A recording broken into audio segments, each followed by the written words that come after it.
Going. All right, it's official. 22.1 is here. So we have a great workout. There's a few things that we need to talk about. We're going to go over each individual movement first, some good and bad things that you could be doing, and then we'll go over pacing at the end here. So to start first with our wall walk, let's go see our models. We got Emily Sweeney. Hi. And Chuck Duffy here going to demo it. So Chuck, on the wall walks, the first thing that I want to think about is our points performance is being really stacked. So the more that you can have a locked out arm overhead, the better you're going to be able to move through this with less shoulder fatigue. So one thing that helps a lot with that is if you think about flexing your tricep, your elbow will stay straight. Next is that you want to move through your shoulders, not through your elbows, okay? So Chuck's going to show us what not to do with the bent elbow situation. Go ahead, Chuck. If we look like this, with your elbows really bending and your hips sagging through, so let your hips really sag to that wall, that's a bad deal. We want as much as you can to avoid this. And see how he's taking forever? Shit's making me tired. Okay, come back out, Chuck. That took a calendar year, and that's gonna be really, really, really tough on you to maintain. So, obviously, if these are a tough movement for you, it might not be picture perfect, but we want as much as you can to have a locked out elbow position, keep your hips stacked on top of your shoulders, and move quickly. So if we just think about the rep that he did, that took a shitload of energy out of his shoulders. So now we're actually gonna audible here, babe. Let's have you go one. And she's gonna do one with locked out arms, moving through the shoulders, hips are stacked, and she's gonna move quickly. Let's go ahead and see what that looks like. Feet come up on the wall first, then the hands move. Perfect.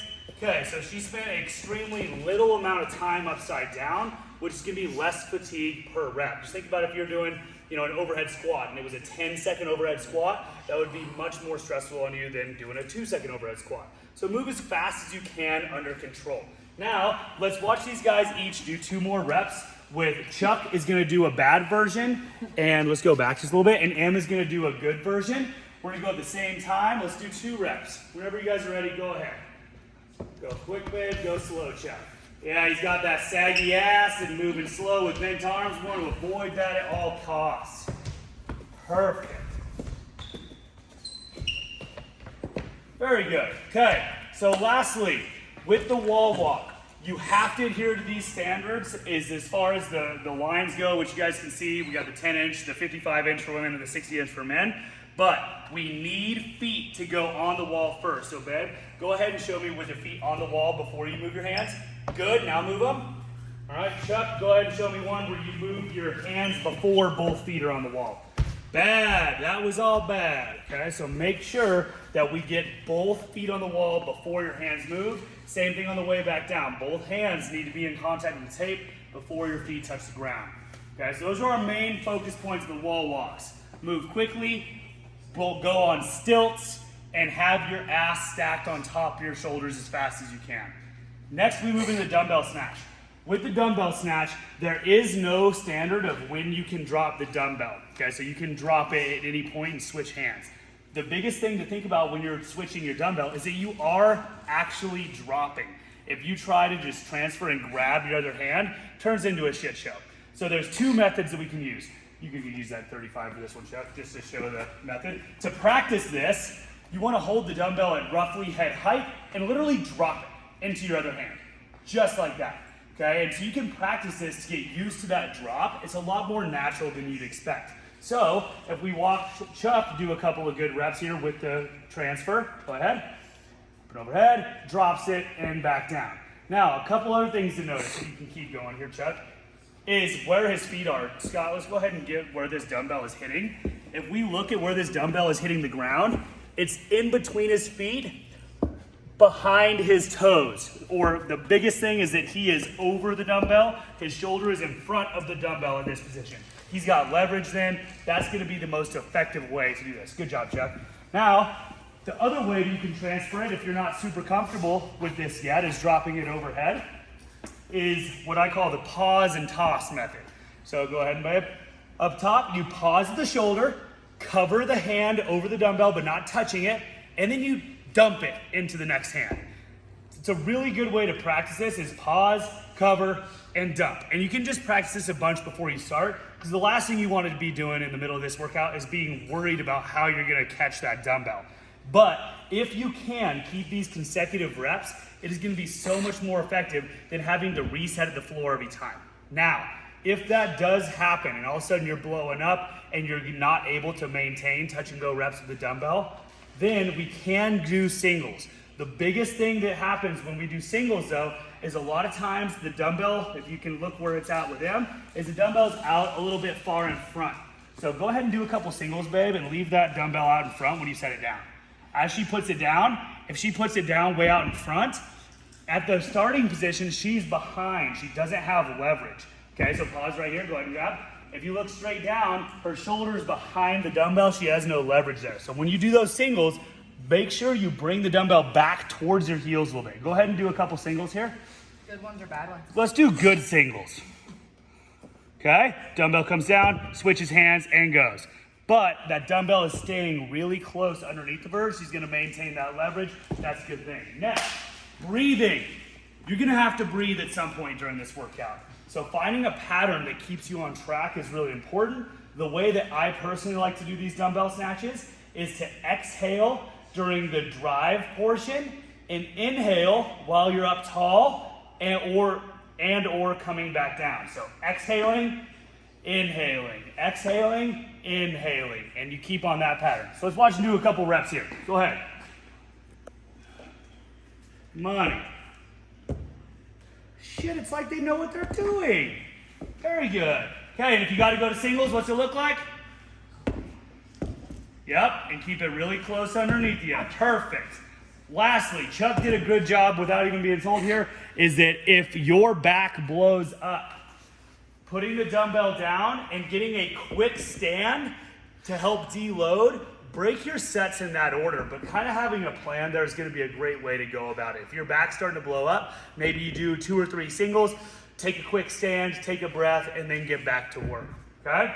Finally, our box jump overs, which is going to be a hot topic here. In these, we are not allowed to rebound, which is a totally separate video. Now, in this, there's a couple ways that we're going to demonstrate doing it. You can actually see that in the open live announcement with the boys and with Velner and Olson and with Danielle and Bethany, is the guys were doing more of a low catch and the girls are doing more of a high catch. I don't think there's necessarily one that's better or worse. Typically, I think just because the actual height difference of the box, guys will do a little bit more of the low catch, and with the lower box, girls typically will end up the high catch, but you can totally mix match these. So let's watch Em real quick do them first. She's gonna do the high catch, so catching up in a relatively tall position, not at the bottom of the squat. But the biggest thing that we have to focus on is that there's a pivot point. Once you land on the box, she's starting to turn already. So when she steps down, as soon as her other foot touches the ground, she can go back up. Go ahead and pause there. Now, as you do that, you want to really use your own momentum to your advantage. So as you step down, you're going to notice that she starts to swing her arms kind of back as she loads the bottom. And then she can really use her whole arms and upper body to generate that lift to the next rep and just be a little bit more efficient. She turns, lets everything sink back, and back into the next rep. That's super efficient. Now, Chuck, go ahead. Let's see the squat method. Cool. So, in this one, Chuck's also doing something here where he is turning in an opposing way every time. So he's essentially facing that American flag, America, every single rep. All right, so I like to do that personally, but if you need to turn in a circle, go left turn. Go like NASCAR turn. Robbie Gordon, that's right, but shit, we like it. That's all I want to mention. So what we don't want to do is get in a circle too much. You're go ahead and stop there. So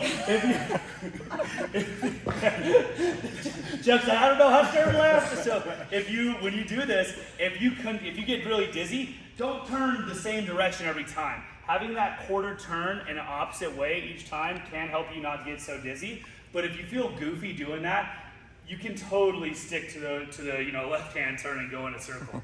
When Chuck does the low catch squat, notice that he's pretty upright. As that happens, when he's on the box, he's gonna let those heels kind of lift up a little bit, and that has to happen to maintain a relatively upright torso at the bottom of that squat effectively here. Okay, so it's okay when you come over to kind of get onto the ball of your foot when you're in, I've got a jacked up knee, so I can't really demonstrate it, but at the top of the box, let's watch Chuck again. Get on the ball of your foot onto that box when you land. Boom. So see how he kind of comes up, he's on the ball of his foot during that rotation period? That's gonna be super necessary if we're doing this squat portion. So let's watch a couple more reps. Boom. See how he comes up under the ball of the foot a little bit as he rotates on both of them? That's going to be super necessary, and don't be hesitant to let that happen. Now, the one thing that is the death sentence of box jump overs is the walk of shame here. When you go and you get really tired and you do your box jump overs, you land on the other side like a water buffalo, and then you do the walk. Okay? If that happens once or twice because you got out of position, whatever. But if you catch yourself, go ahead and do a couple reps where you do a big walk. The big walk takes about 3 or 4 seconds per rep. When you're doing 15 reps at a time, do the math, it's a shit ton of time that is spent walking around feeling sorry for yourself. So the biggest thing I like to do is even if you're gonna slow down, stay close. So go ahead and jump on the other side, turn around and have a pity party, that's fine. Slow down, have a pity party, chill out, fine. But stay close to that box. Okay, it doesn't have to be lightning fast, but if you stay within an arm length of that box and stay close to it, you're gonna be good. The movement pattern is key no matter what you're doing. So if you're doing the high catch version or you're gonna do the squat version, anything that you do, you need to be very aware of how you're moving and focus on turning this into almost like a dance and moving the exact same way every time.